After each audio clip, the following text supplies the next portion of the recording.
So, Matt, thank you so much for taking the time. I We had a few conversations before this, and I we wanted to invite you because I feel you have a lot of insight, both on the technological side, and feel you're an advisor to many manufacturing companies in a number of areas. So, in that role as an advisor, naturally you've seen multiple different companies navigate the component shortages and the crisis that we had over the past 3 years, and you've seen companies that have done really well in that navigation and companies that have not done so well. So I'd love to hear about your insights in terms of what differentiate these two groups. Yeah, no. Firstly, thank you, '09 team. Like an amazing event. I think there's probably two and a half groups. I think one is definitely, depending on how they went into COVID, and I have mentioned the word COVID, but depending on how they went into COVID, depends on how they responded during that period, really impacted them. So there's that group. How they came out of COVID and readiness because of Russia, Ukraine last year.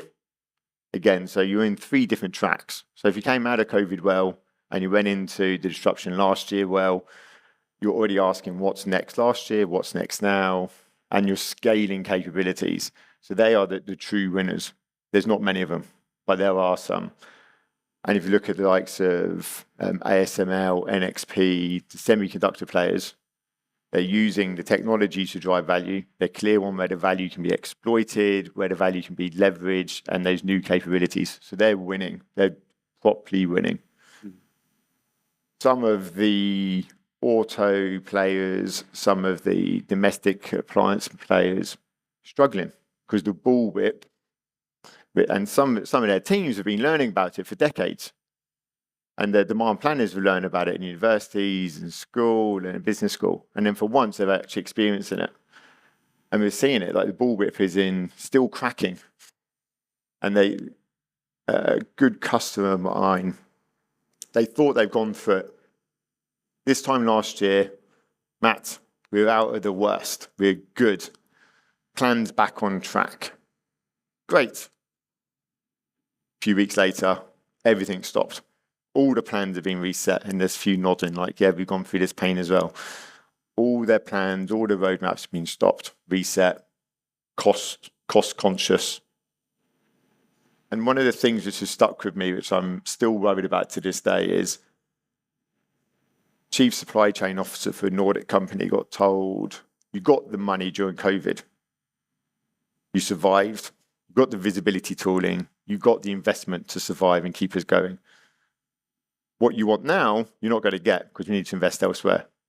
So they've tasted the Kool-Aid. They can't get what they want next. So those roadmaps are being challenged quite hard. OpenAI has changed it a bit. So everyone wants to now, again, test, learn, play with OpenAI, ChatGPT. There's that Intel moment. But they are in that view of, I can find money to do it. Mm-hmm. So, and I separated a few questions in the end to talk about the future and what the future holds. But I'm still interested in conversations that you have today, even when people say, I want to transform, I want to become a more adaptive company. What are the current challenges and constraints that these companies are coming to you? What are the shortages that are creating the most headaches today? Human intervention. That's it. 19 people touch an order in one company. So they're not deliberately trying to make the number worse. They're all trying to make it better. But human intervention, 19 people. Tap, tap, tap, tap, tap. Okay. Like before even try and reduce the headcount in all of that activity, but 19 people just trying to make a number better. So they're trying to get better capability, a better calculator, better maths, but they're not trusting it. Mm. Why is it not sticking? So it's change, adoption, challenge, and we've had lots of conversations about that. Yep. But you've still got a huge amount of people not trusting the other person, the other teams, or the original number. And they're wondering why it's not working. So yeah, the people is a big challenge. Legacy thinking, legacy answers is then the other. But we've always done it like this. When I did your job, I used to do it like this. I'd give them a call. I need it on a Friday for Monday. But the world's moved on. So I think there's that element of a leadership view of, I used to do it like this. Why can't you do it like this? Tell me about SKU 1, because I can tell you about that. I think they're the two big things. But it all goes back to people still, not technology. It's a people problem. Mm-hmm.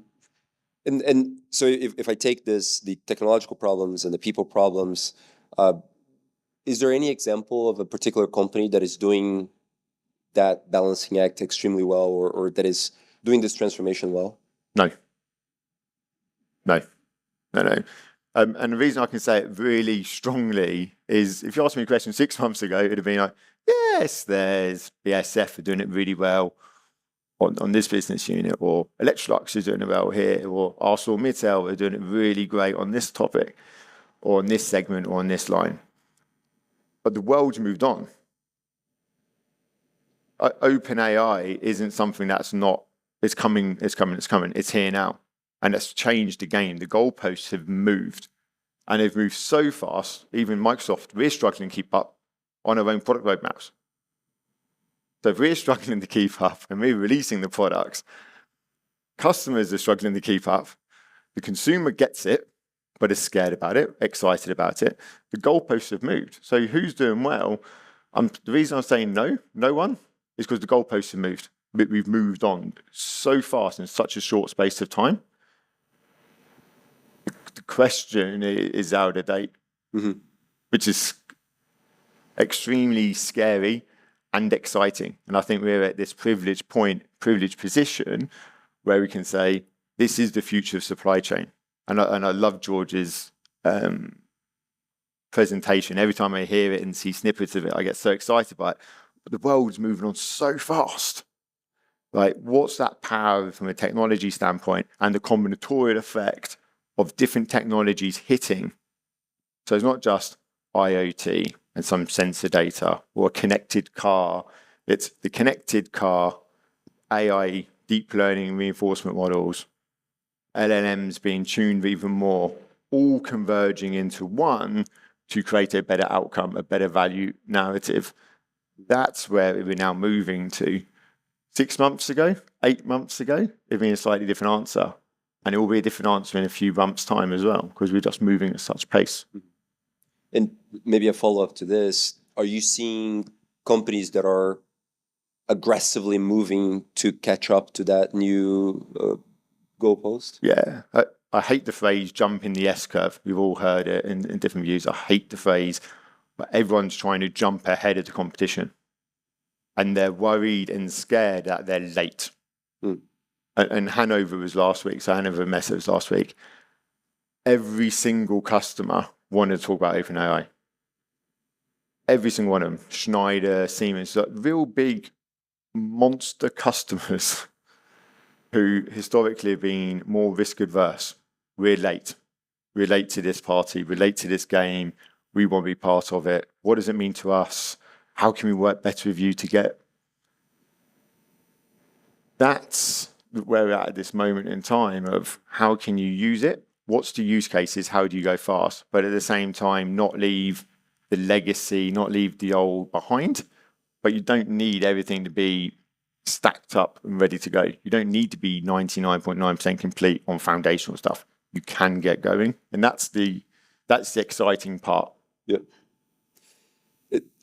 So we're talking a bit about capabilities and what we need to manage the problem now. And I'm curious about your thoughts about the problem in the future, without thinking so much yet about the capabilities we're going to need to get there. But if I look at the next 10, 15 years, I think Bill mentioned the interesting point about, maybe we need to rethink how offshoring needs to be done by companies, not only retailers.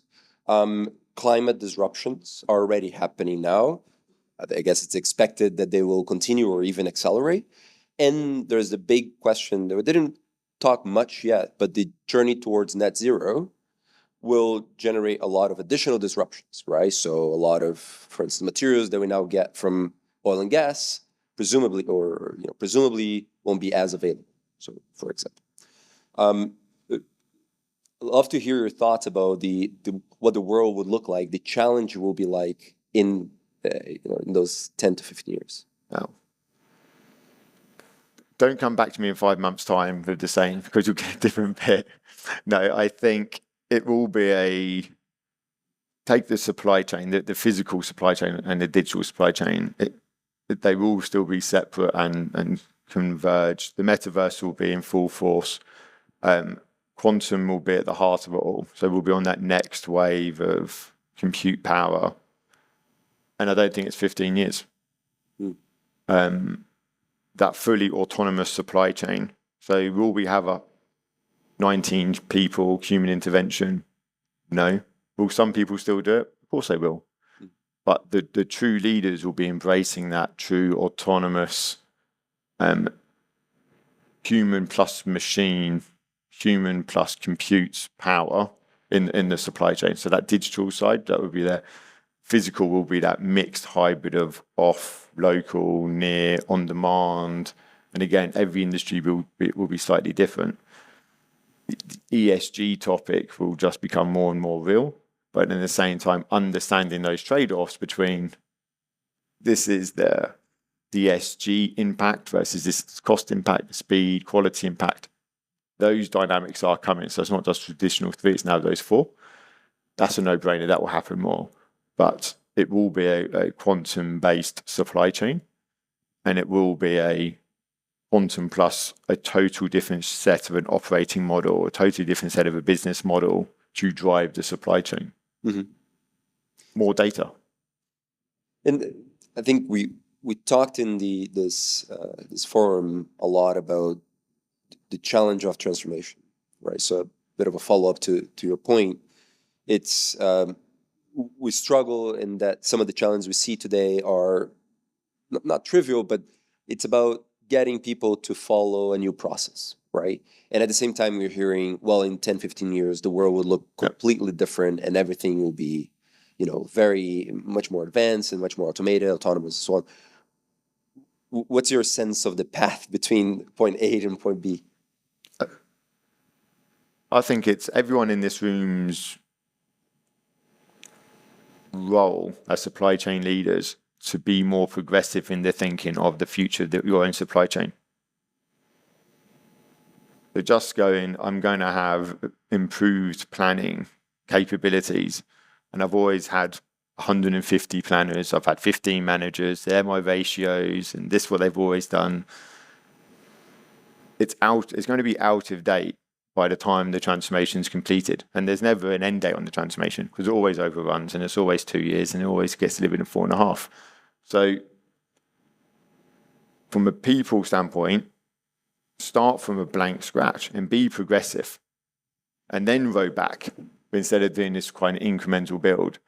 And I think I'm seeing a lot more discussions happening now is like, if I zero base my entire team and then build up, what's my capabilities? Why do I need people every morning coming in, emailing the same people? Why did these pallets fail to arrive today? Email. Then it comes back in the afternoon, put into an Excel. The Excel then gets printed off. Everyone goes through it. Why do we need that? But we have to be more progressive and then row back, because what we can now achieve is in our gift. It's in our control, it's in our domain. We're only constrained by our ambition and by our leadership on the topic. It's a balancing act. But again, if you think about some of the conversations we've all been having today of change challenges, adoption challenges, nothing new's coming up. It's still a leadership problem, top down, bottom up, how to do it.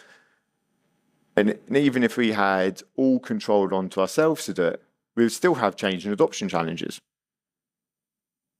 So the hypothesis being, actually, if we get even more progressive, how could we achieve it? And I think some are now starting to go into that real push harder on, we can't just keep doing the same with better tooling.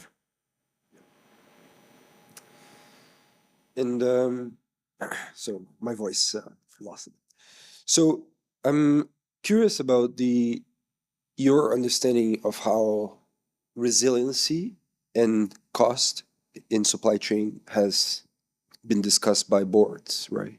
That trade-off. Yeah. Sorry, my voice. No. You got the point. It's all about cost. Like everything is about cost right now. Cost for a new initiative, no, there's no money, it's gone elsewhere, gone. The cost of failure, yes. Cost. And I'm privileged enough from an EMEA standpoint to see different countries or different parts of a very large region. It's like 160 countries, 200 different languages. Their view of supply chain resiliency, supply chain cost, all very different. So having a conversation in the Emirates about supply chain resiliency to the Nordics, totally different. And the Nordics closed down a lot quicker last summer with all the disruption happening. But they've then woken up a lot sooner this spring, which is, I think it's once in a generational experience. Yeah. But what's happening then in Africa on supply chain resiliency is a totally different topic. So again, depending on the region, depending on the supplier, depending on the market, depending on the product, everyone's taking it differently, but cost is king on the topic. And cash. And any advice to companies that are now considering rethinking their supply chain and going through a transformation? Yeah, rethink it again. Honestly, like take a few weeks out and just rethink it again, because I say 9 out of 10 of you have not been progressive enough. Because wherever you're trying to go, you're going to be out of date before you even start.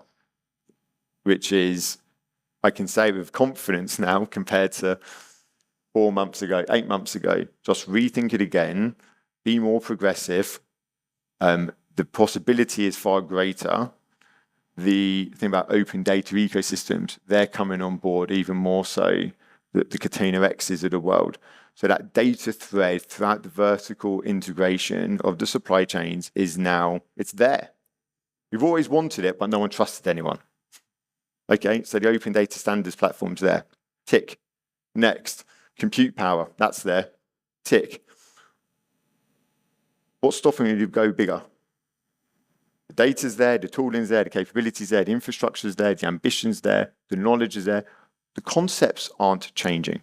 Multi-echelon supply chain has been around for decades.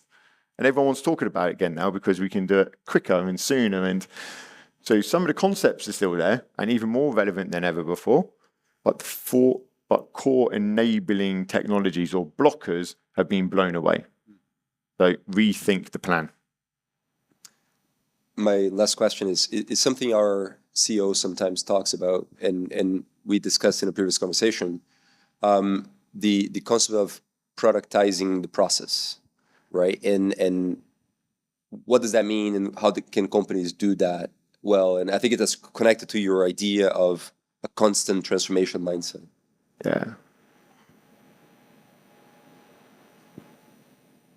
How many of you have been told digitalize the process?